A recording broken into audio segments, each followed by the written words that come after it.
Everyone tells you to take a gap year, strengthen your application, you'll be more competitive. But for many students, a gap year is the most expensive mistake they'll ever make. Dr. Jubal, MedSchoolInsiders.com. By the end of sophomore year, you need to make a decision that will define your entire pre-med trajectory. And it's one of the most popular questions we get asked. Should you take a gap year? If you don't take a gap year, you're applying to medical school at the end of junior year. If you take one gap year, you'll be applying at the end of your senior year. About 75% of students now take one or more gap years, making this the new norm. When I went to medical school, almost half of the students went straight through, but this has shifted dramatically over the years to just a quarter. After working with over 10,000 students and achieving a 97% acceptance rate, as the founder of Med School Insiders, I can say that med school is getting more and more competitive. This means more pre-meds feel like they need the extra time to participate in experiences that truly stand out. But that doesn't mean it's the right choice for everyone.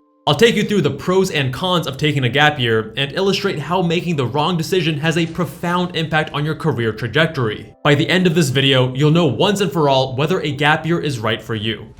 If you don't take a gap year, you become a doctor 1 year earlier and start earning that $374,000 physician salary immediately after residency, which is the average salary of physicians in the US. Your specialty will dictate whether it's higher or lower, but it will still be at least $250,000. I started medical school at 21, which put me ahead financially throughout my career, but there are other less obvious benefits. For one thing, not taking a gap year means you can stay in student mode. The study grind is familiar. You're used to it. If you take one or more gap years, your work ethic and study muscles may atrophy, making it that much more difficult to get back into student mode. When we see students struggle to adapt to med school in the first half of MS1, it's often because they've taken one or more gap years and are unaccustomed to the demands of studying and test taking. Whereas if you go straight through, it's just like taking another summer break after senior year. You won't lose your momentum. Another common argument for taking a gap year is the money you'll save up to put towards med school. But in reality, it's hard to save much when you have an entry-level job and regular living expenses. If the decision is purely financial, you're far better off getting to that high salary sooner, even if it means needing to borrow a little more in student loans. Making and paying taxes on $30,000 to $50,000 during a gap year doesn't offset the loss of an attending's annual salary of $374K. And lastly, by not delaying your already lengthy training, you can reach your personal milestones sooner, such as buying a house or starting a family. For MCAT timing without a gap year, you have two options. The summer after sophomore year lets you focus almost exclusively on the MCAT. The trade-off, you'll have completed most, but not all of your med school prerequisite courses, which are precisely the subjects tested on the MCAT.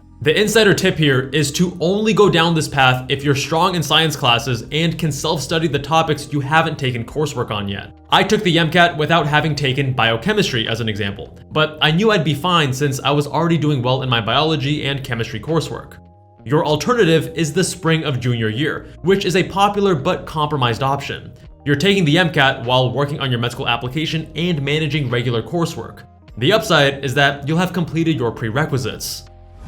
On the other hand, taking a gap year allows you to breathe a bit more. Instead of fitting everything, including your prerequisite courses, MCAT, volunteering, clinical experience, research, and so on, in the first 3 years, you can spread it out over 4. You're also going to have better MCAT timing. For gap year students, the summer after junior year is the optimal time. You'll have recently completed all of your prerequisites, so the material is fresh, and you won't be taking other classes. You can focus entirely on preparation. This is the single best time to take the MCAT if you're taking a gap year. But why has the gap year trend exploded? Today, medical schools want much more. Extensive clinical experience, meaningful research, demonstrated leadership, and a compelling narrative. It's become more difficult to assemble a truly competitive application during the first 3 years of undergrad. According to 2024 AAMC data, this is what students actually do during their gap year. About 50% work in another career, 50% pursue research, and 41% work to improve their finances. courses. Many do multiple of these simultaneously. Gap years also come with documented benefits beyond application padding, such as increased adaptability, clearer professional identity, better stress management, and improved patient communication skills. Medical school is grueling. Showing up mentally refreshed and confident in your decision matters. There are definite benefits to taking a gap year, but you don't want to delay applying to med school if you've already done the legwork. Too many students put off applying or even delay taking the MCAT because they're scared they aren't ready. The reality is that they are ready, they're just afraid. This is where working with successful physicians with AdCom experience becomes invaluable. They have an unbiased lens with which to assess your readiness to ensure you, 1, don't apply when you're not ready.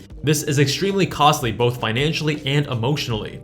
Applying once as a practice round while planning to reapply in a subsequent cycle is a terrible idea that puts you at a major disadvantage. And 2, don't put off applying when you're actually in a great place to be accepted. No candidate is 100% perfect when they apply. With more time, everyone can improve their application. The key is knowing when you're competitive enough for your dream programs. This one decision impacts your MCAT preparation, your application timeline, your financial trajectory, and your ultimate competitiveness. Making the wrong choice can mean the difference between acceptance and reapplication, which costs $374,000 in lost physician salary alone. So, should I take a gap year? What if I choose wrong? What if I'm not ready? What if I mess up my entire timeline? These questions keep pre-meds awake at night, and rightfully so. One wrong decision can derail years of hard work, and the pitfalls aren't always obvious. One factor that most students overlook is MCAT score expiration. Most medical schools only accept MCAT scores earned within 3 years of expected matriculation, and some schools are now moving toward a 2-year limit. If you're considering multiple gap years, you need to plan carefully. Take the MCAT too early, and your score might expire before you apply. Take it too late, and you won't have time to retake it if needed. There's also the financial side. When you finish undergrad, your federal student loans enter a grace period of about 6 to 9 months. After that, you either need to start repaying or apply for a deferment. It's critical that you factor this into your financial planning before deciding to take a gap year. These are the kinds of details that can blindside you if you're navigating this process alone. But you don't have to second guess this critical choice. The same strategic guidance that helped 97% of our students gain acceptance includes personalized timeline planning designed to eliminate the guesswork from gap year decisions. Every student's academic performance, timeline, and circumstances are different. The path that works for your roommate might be disastrous for you. When to take the MCAT, whether a gap year makes sense, and how to structure your remaining years for maximum competitiveness all determine your success. After working with thousands of students in situations just like yours, we can pinpoint the precise timeline and approach that maximizes your chances of acceptance based on your specific circumstances. You'll walk away knowing exactly what to do and when to do it. Not sure where you stand? Access a free one-on-one strategy call where we'll apply the approach that's earned our students a 97% acceptance rate, more than double the national average of 40%. It's absolutely free and available in the video description.